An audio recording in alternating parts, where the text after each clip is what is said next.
بڑے مشکل ہے بعض الفاظ. دارالعلوم دیوبند جب 7 سالہ میں ہم حاضر ہوئے تھے تو وہاں خاص قسم کے مہمان وہ تھے جنہوں نے دیوبند سے پڑھا تھا اور ان کو خاص کمرے ملے تھے. ہمارے استاد مولانا عبدالحنان صاحب بھی 1933 میں فاضل تھے، بڑے فضلاء میں سے تھے. ان کو ایک کمرہ ملا تھا، ہم ان کے ساتھ بیٹھتے تھے. ایک کمرے میں دیکھا کہ چودھری صاحب ہے ایک،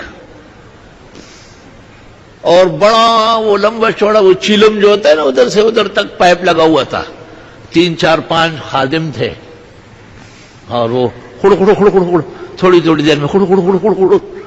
میں نے کہا یہ چرسی بنگی یہاں کیسے آئے؟ انہوں نے کہا میں نے کیوں کہ شانور شاہ کے اولین شاگردوں میں سے. میں گیا چودھری صاحب کے پاس، میں شاہ صاحب کا شاگرد ہے، ضرور علم کا خزانہ ہے. میں نے خدمت میں عرض کی، میں نے کہا حضرت سے کہاں پڑھا ہے؟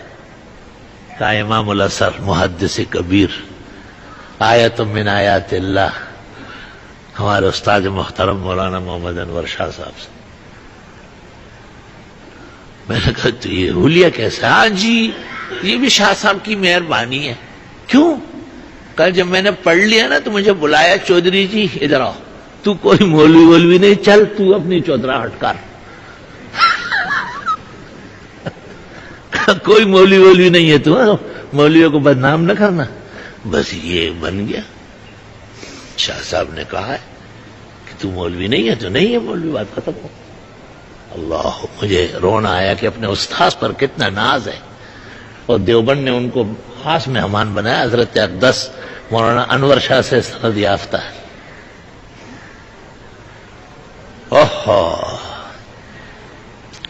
لوگوں کو تعجب ہوتا ہے، بھئی تعجب کیوں کرتے ہو؟ رسول اکرم صلی اللہ علیہ وسلم کے تمام صحابہ ہے مگر درجات تو ہے.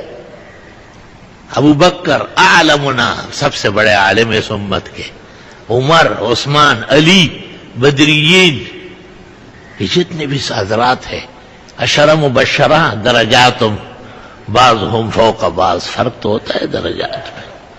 یہ تو نہیں کہہ سکتے آپ کے سب ایک جیسے ہوتے ہیں. لا الہ الا اللہ وحدہ لا شریک لہ. کہتے ہیں کہ حضرت مولانا وزیر گل صاحب رحمت اللہ علیہ اسیر مالٹا، شیخ الہند کے باغ کے گل سربت، انہوں نے کسی موقع پہ اپنی بیوی کو ڈانٹا اور کہا کہ تو سیدھی نہیں ہوتی ہے. دیکھو حضرت شیخ الاسلام مولانا حسین احمد مدنی کو کہ ان کے تو جن اور انس تابع ہیں، جنات بھی حضرت مدنی کے تابع ہے، تو ایک عورت ہے جو تابع نہیں ہو رہی، سیدھی نہیں ہو رہی. اس عورت نے جواب میں کہا کہ مولانا مدنی کے جن تابع ہوں گے، بیوی ان کی بھی پوری تابع نہیں ہے. تو مولانا زرگل اور وہ تو ہم سبق ہے نا، وہ اپنے گھر سے نکل کے ہنستے ہوئے آ رہے تھے حضرت مدنی کی طرف اور کہا کہ آج تو عجیب بات سنی ہے. تو حضرت مدنی نے کہا کہ بتاؤ کیا ہے؟ کہا بڑی عجیب بات ہے. مولانا حسین احمد صاحب نے فرمایا کہ بھئی آپ ہمیں بتائیں کہ ہم بھی ہنسے نا، خوش ہو جائیں. تو واقعہ سنایا کہ اس طرح میں نے گھر والی کو تنبیہ کی اور میں نے کہا کہ حضرت مدنی کے تو جن بھی تابعداری کرتے ہیں اور آپ سیدھی نہیں ہوئے. تو انہوں نے کہا جن کرتے ہوں گے، بیوی ان کی بھی پوری تابعدار نہیں ہے. تو حضرت مدنی ہنس پڑے اور فرمایا کہ اس بات میں کچھ نہ کچھ ہے، کچھ گنجائش و حقیقت ہے اس میں. ایک بزرگ میرے ساتھ جیل میں تھے کہ ایک زمانے میں، تو پتہ نہیں گھر والوں سے ناراضگی تھی یا کیا بات تھی، گھر سے کپڑے منگوائے تو ساری شلواریں آ گئی، 10 شلواریں آ گئی، قمیص ایک بھی نہیں ہے. تو ایک شلوار اٹھائے، لا حول ولا قوت الا باللہ، انا للہ الا. وہی دیکھو یہ میری مرید بھی ہے، پھر بھی میرے ساتھ ایسا کرتی ہے. میں نے کہا بیوی کسی کی مرید نہیں ہوتی، وہ بیوی رہتی ہے. میں نے عاشق و معشوق رمز است، کرامن کاتبین را ہم خبر نیست. اس لیے ترمذی شریف کتاب الطلاق میں ہے کہ جو عورت خاوند کو تنگ کرتی ہے اور ان سے جدائی چاہتی ہے، ہن المنافقات، یہ پرلے درجے کی منافق عورت ہے. عورت میں جب علم ہو تو مرد سے برتر ہے. حضرت بنوری نے معارف سنن میں لکھا ہے، چنانچہ ابو داؤد میں ہے، نعم النساء نساء الانصار، بہترین عورتیں انصار کی عورتیں ہیں، یتفقہن فی الدین، دینی مسائل اور فقہ معلوم کرتی رہتی ہے. یا سبحان اللہ، نعم النساء، نساء الانصار. اللہ. اور بدچلن عورت وہ خاون کے لیے عذاب بنی رہتی ہے. زن بدر سرائے مردنے کو اندری عالم است دوزخ ہو. ناکارہ عورت شریف آدمی کے گھر میں اس جہان کے اندر دوزخ ہے. زن نہار اسقرین بد زن نہار وقنا ربنا عذاب النار. خدا ناکارہ عورتوں سے بچا جیسے آگے چل کر آپ دوزخ کی آگ سے بچانے والے. وہ ادھر خاون کو جلا لیتی. اللہ.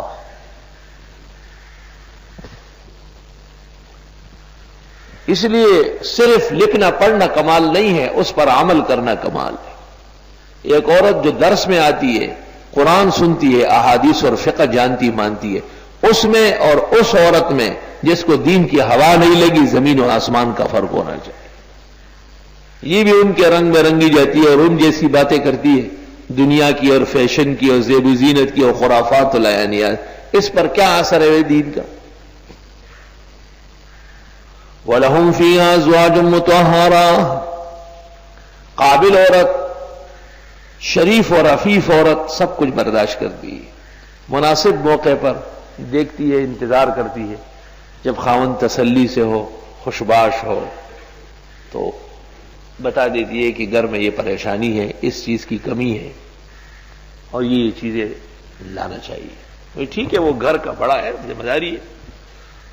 اور ناکارہ عورت خاوند ابھی گھر پہنچانے یہ کہے کہ نہ مرچ ہے، نہ نمک ہے، نہ گھی ہے، نہ سالن ہے، نہ کچھ پکایا ہے، نہ آپ نے کچھ بھیجا ہے، میں کیا کروں؟ یہ وہ جو سادی کہتے ہیں کہ جہنم کا ایک شعلہ ہے جو دنیا کے اندر ایک شریف پر مسلط ہوئی ہے.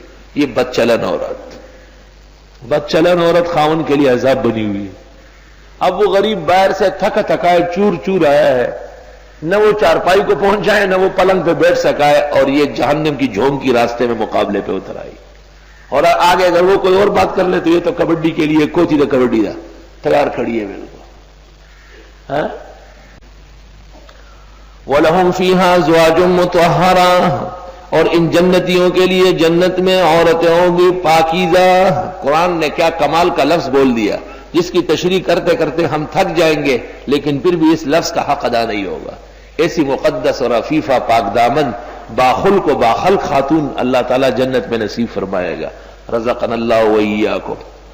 السلام علیکم. جی دوستو، آپ نے دیکھا اور سنا شیخ مفتی ظہور علی خان رحمۃ اللہ علیہ کو کہ شیخ مفتی ظہور علی خان رحمۃ اللہ علیہ کیا بیان فرما رہے تھے.